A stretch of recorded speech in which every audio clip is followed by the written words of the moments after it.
Being president is the most dangerous. Especially you. I mean, Oh, much more you so. haven't even got to the election. There's been 2 assassination attempts, and they've brushed those out of the news like it was nothing. Yeah, they'd rather not talk about them. Imagine if there was assassination attempts on Biden, how hard people would be attacking the right, how they would be trying to get guns taken away from people. They would try to ramp up gun laws. They would try to figure out some way to blame you. If there was attacks on, if Biden got shot in the ear, we would have never heard the end of it. Took in hundreds of billions of dollars from China. Nobody took in 10 cents, not one other president. We would have never had the attack on Israel at all. Iran was broke. I told China, if you buy, you can't do business in the United States under any circumstance. We're going to go cold turkey with China. Iran was broke. They had no money for Hezbollah. They had no money for Hamas. They had no money.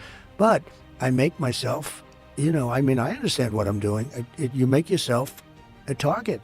And it's a very dangerous business. No, it's a very dangerous position. I never thought of that, by the way, when I did it. You don't tend to think. Did you just assume because people loved you on The Apprentice, they were going to love you as a president? I figured it would be so easy. It's well, very it probably interesting. would have been if the media didn't attack you the way they did. If they didn't conflate you with Hitler. I mean, even today, like Kamala was talking about you and Hitler. They're going to take what you said about Robert E. Lee. Oh, Donald Trump he wishes the loves South Robert E. won. Lee. That's right. He loves Robert E. They Lee. love to take things out of context and distort things. But some of these women, they're so stupid. an episode where, By the way, Whoopi, people should watch that episode just to see what we're talking about. Like I said, we don't want to get a copyright strike, so we're not going to put it up. But okay. if you watch the episode, it's bananas. It's like an alternative universe, and it's only but Whoopi 9 years ago. Whoopi loved me. you, gives you a hug and a kiss. And how about that other one, the new one on there, the one from my administration?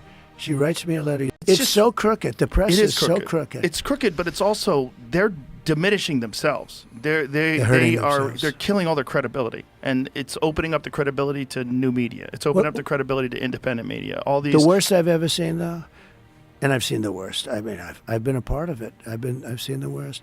Kamala goes on 60 Minutes, gave an answer that a child wouldn't give. It was so bad. And 60 Minutes took the answer out. They took the whole, and they put another answer in. They edited it deceptively. Which didn't make sense either, but it was better. They took it wasn't editing. It was fraud. This was not editing. Editing is where I'll give an answer and they'll take a couple of words and change them around, or they might even take a sentence or two off, which is very bad. But it's sort of bad. I'd give an answer which was a very good answer. I always talk about, I like to give long the weave. I think it's the biggest scandal in broadcast history, what happened to CBS. So you have CBS 60 Minutes. That's a news program. It's not an entertainment program. It's under their news. It's the head of their news thing. She gives an answer that shows that she's essentially incompetent.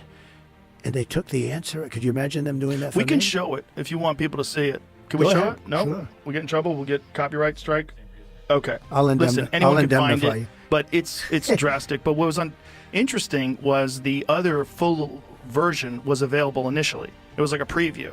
Somebody made a big mistake. Somebody put that preview out there. Some kid put the preview out. Exactly. And then the bosses did this or that. And then all of a sudden they said, we got a problem. Exactly. And then they got caught by mistake. Well, but don't you think that's a bit, to me, and don't forget, this is election interference and fraud. And it's 60 Minutes. It's their news division. So it's a big deal. They give those licenses out, Joe, for free.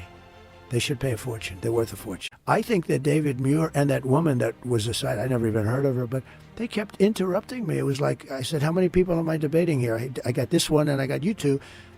I always thought he was a nice guy, but he's just like the rest of them, Well, the problem was they fact-checked you and they didn't fact-check her. And Not one of the at most all. egregious examples of that was when she said that there are no troops right now deployed in war zones. Yeah. There's a very famous viral video that went online of troops in a war zone saying, well, what the fuck are we then?